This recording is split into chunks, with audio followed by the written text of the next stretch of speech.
மே 27 சனி ஜெயந்தி அன்று இந்த 3 பொருட்களை சேர்த்து நில வாசல்ல வைங்க. எண்ண முடியாத அளவு பணம் சேரும், இஷ்டத்துக்கு செல்வம் சேரும். அது என்ன பொருள், எப்படி இந்த பரிகாரத்தை செய்யணும் அப்படிங்கிறத தெளிவாக இந்த பதிவில் பார்க்கலாம். வீடியோவை ஸ்கிப் பண்ணாமல் பார்த்தீங்கன்னா தான் நான் சொல்லக்கூடிய தகவலானது முழுமையாக உங்களுக்கு புரியும். வீடியோ பிடிச்சிருந்தா மறக்காமல் லைக் பண்ணுங்கள், உங்கள் ஃப்ரெண்ட்ஸ்க்கெல்லாம் ஷேர் பண்ணுங்கள். புதுசாக பார்க்குறவங்க மறக்காமல் சப்ஸ்கிரைப் செஞ்சுட்டு பாருங்கள்.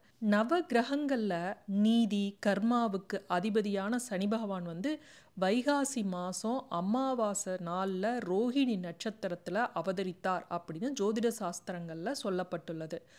ராஜ கிரகமான சூரியன் மற்றும் நிழல் பெண்ணான சாயாதேவிக்கு மூத்த மகனாக பிறந்தவர் தான் இந்த சனி பகவான். 2025ஆம் ஆண்டு சனி ஜெயந்தி மே 27 செவ்வாய்க்கிழமையில் வருது. நவ கிரகங்களில் ஒவ்வொரு கிரகத்துக்கும் சில காரகத்துவங்கள் இருக்குது. இந்த சனி பகவான் தான் நீதி, நியாயம், கடின உழைப்பு, கர்மவினை ஆகியவற்றுக்கு கிரகமாக விளங்குறாரு. மற்ற 8 கிரகங்களை விட ரொம்ப மெதுவாக நகரக்கூடிய கிரகம் அப்படின்னு பார்த்தீங்கன்னா இந்த சனி பகவான் தான். ஒரு ராசியில் சனி பகவான் குறைந்தபட்சம் 2.5 ஆண்டுகள் சஞ்சரிப்பார். சனி பகவான் அவதரித்த நாள் சனி ஜெயந்தி அப்படின்னு சொல்லப்படுது. இந்த சனி பகவான் ரோஹிணி நட்சத்திரத்தில் பிறந்தவர்னு ஜோதிட சாஸ்திரங்களில் சொல்லப்பட்டுள்ளது. அமாவாசை நாட்களில் பிறந்தாருன்னு ஜோதிட சாஸ்திரங்களில் சொல்லப்பட்டுள்ளது. அதனால் இந்த வருடம் பார்த்தீங்கன்னா 2025 சனி பகவான் அமாவாசை நாள், ரோஹிணி நட்சத்திரம் ரெண்டும் இணையக்கூடிய நாளில் செவ்வாய்க்கிழமையில் இந்த வருஷம் சனி ஜெயந்தி கொண்டாடப்படுகிறது. நம்ம செய்யக்கூடிய கர்ம வினைகளுக்கு ஏற்பதான் அவர் பலன்களை கொடுக்கிறாரு. சனி பகவான் கொடுப்பதில் மிகவும் நிதானமாக இருந்தாலும் அவர் கொடுத்துட்டாருன்னா அது நல்ல ஒரு அனுகூலமான பலன். அது ரொம்ப இருந்து நீண்ட காலத்துக்கு அது நீடிக்கும் அப்படின்னு சொல்லுவாங்க. சனி ஜெயந்தி அன்று இந்த 7.5 சனி, அர்த்தாஷ்டம சனி, அஷ்டம சனி, ஜாதக ரீதியாக 7.5 தசை, இது மாதிரி எது நடந்தாலும் சனி பகவானை அன்றைய தினம் நம்ம கும்பிட்டோம் அப்படின்னா சனி பகவானோட தாக்கம் குறையும் அப்படின்னு சொல்லுவாங்க. இந்த சனி ஜெயந்தி அன்று நம்ம சனி பகவானை எப்படி வணங்கணும், என்ன செய்யக்கூடாது, எந்த பரிகாரத்தை அன்றைய தினம் நம்ம கட்டாயம் செய்யணும் அப்படிங்கிறத நம்ம தெரிஞ்சுக்கலாம். சனி பகவானுக்கு வாரம் சனிக்கிழமை பலர் விரதம் இருப்பாங்க. அப்படி அந்த விரதம்லாம் இருக்காதவங்க கூட இந்த சனி ஜெயந்தி அன்று நம்ம சனி பகவானை மறக்காமல் இந்த பரிகாரங்கள் வழிபாடுகள் எல்லாம் நம்ம செஞ்சோம் அப்படின்னா நமக்கு சனி பகவானோட கோபத்திலிருந்து நம்ம தப்பிச்சுக்கலாம். சரி, என்ன செய்யணும் அப்படின்னு பார்த்தீங்கன்னா அன்று கோவிலுக்கு கண்டிப்பாக போய் சனி பகவானை வணங்கணும். அந்த நாளில் கோவிலுக்கு போய் கடுகு எண்ணெய், கருப்பட்டி, நீல பூக்களை வச்சு அர்ச்சனை பண்ணணும். இதெல்லாம் செய்ய முடியல அப்படிங்கிறவங்களுக்கு தான் வீட்டில் இந்த 3 பொருட்களை நிலவாசலில் நான் வைக்க சொல்கிறேன். என்ன பொருட்கள் அப்படிங்கிறதையும் நம்ம தெரிஞ்சுக்கலாம். அன்றைய தினம் சனி பகவானுக்கு கருப்பு நிற ஆடைகளை வாங்கி கொடுத்தீங்க, கோவிலில் வஸ்திரம் வாங்கி கொடுத்தீங்கனாலும் நல்லது.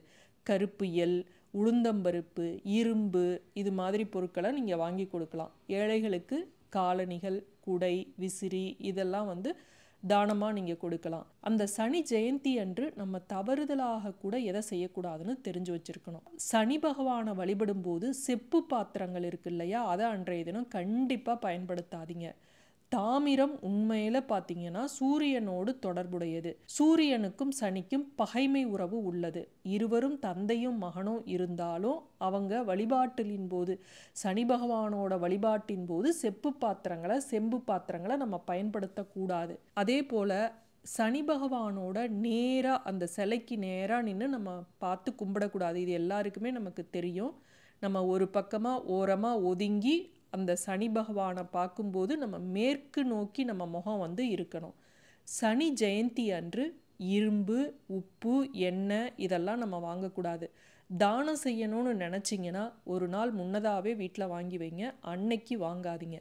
சனி ஜெயந்தி அன்று இரும்பு சம்பந்தப்பட்ட பொருட்கள் எதையுமே நீங்கள் வாங்காதீங்க. அதே போல் எந்த ஒரு உயிரினத்தையும், பறவை, விலங்கு எதையும் தொந்தரவு செய்யாதீங்க. சனி பகவான் நம்ம செய்கிற செயல்களுக்கு ஏற்பதான் நமக்கு பலன்களை தரக்கூடியவர். அதனால் கண்டிப்பாக இந்த மாதிரி தவறுகளை செய்யாதீங்க. சனி ஜெயந்தி அன்று அசைவ உணவுகளையோ இல்லை தேவையில்லாத போதைப் பொருட்கள் இது மாதிரி சாப்பிட்றவங்கெல்லாம் சாப்பிடாதீங்க. சனி பகவான் உங்களுக்கு கெடுதலை செய்வார். அது மாதிரி செஞ்சீங்க அப்படின்னா சரி, நம்ம என்ன செய்யணும், எப்படி இந்த பரிகாரத்தை நம்ம செய்யணும் அப்படிங்கிறத தெரிஞ்சுக்கலாம். சனி ஜெயந்தி அன்று மறக்காம கோவில்ல போய் ஹனுமன் சாலிசா, சனி பகவானுக்குரிய மந்திரங்கள் இதெல்லாம் நீங்க படிக்கலாம். சனி பகவான் வந்து ஒருத்தருக்கு நன்மை அளிக்கணும்னு முடிவு பண்ணிட்டாருன்னா அவர் அதிர்ஷ்டம், செல்வம், செழிப்பு, நல்ல எதிர்காலம் இவற்றை வந்து வாரி வழங்கக்கூடியவர். சனி ஜெயந்தி அன்று மறக்காம நம்ம செய்யக்கூடிய செயல்னா கோவிலுக்கு கண்டிப்பாக போகணும், எண்ணெய் அபிஷேகம் செய்யணும், கருப்பு எள் தானம் கொடுக்கணும், அரச மரத்தடியில் விளக்கு ஏற்ற வேண்டும். இதை நம்ம கண்டிப்பாக செய்யணும்.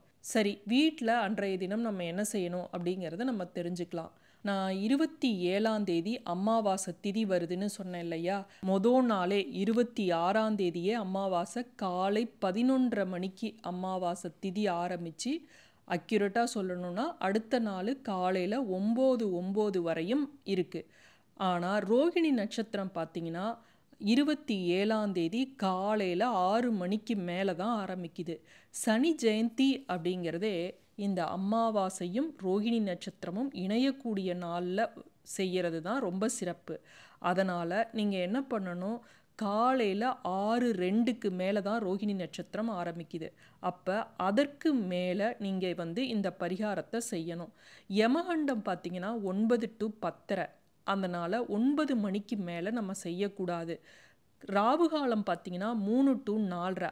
இந்த யமகண்டத்துக்கு முந்தைய நேரம், அதாவது 6 மணிக்கு மேலே ஆரம்பித்து 9 மணிக்குள்ளே நீங்கள் எப்போ வேணாலும் இந்த பரிகாரத்தை செஞ்சிடலாம். ஏன்னா 9 மணிக்கு மேலே அமாவாசை திதியும் முடிஞ்சு போயிடுது, அதற்கு பிறகு பாட்டியம்மா வருது. அதனால் இந்த 9 மணிக்குள்ளே செஞ்சிருங்க. சரி, என்ன செய்யணும் அப்படிங்கிறத தெரிஞ்சுக்கலாம்.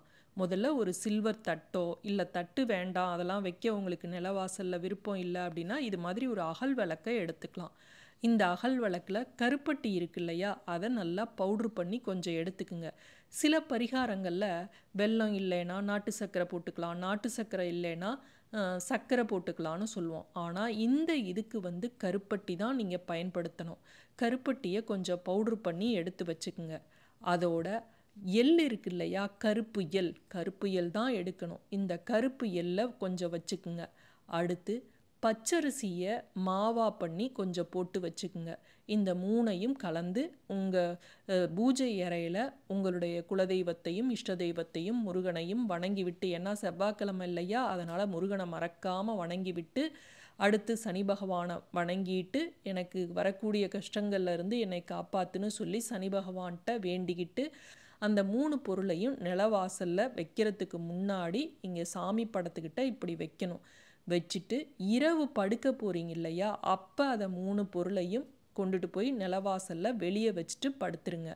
அதை வந்து அடுத்த நாள் காலையில் பார்த்தீங்கன்னா ஏதாவது ஒரு ஜீவராசிகள் சாப்பிட்ருக்கும். நீங்கள் அன்றைய தினம் மறக்காமல் பச்சரிசி, கருப்பு எள், கருப்பட்டி கலந்த உணவை வந்து பசுமாட்டுக்கு தானமாக கொடுக்கலாம். அதே போல் காகத்துக்கு மறக்காமல் கருப்பு எள் கலந்த உணவு, அது பச்சரிசியில் செய்யப்பட்ட உணவாக இருந்தாலும் ரொம்ப விசேஷம். மீண்டும் அடுத்த காணொளியில் சந்திக்கும் வரை நன்றி, வணக்கம்.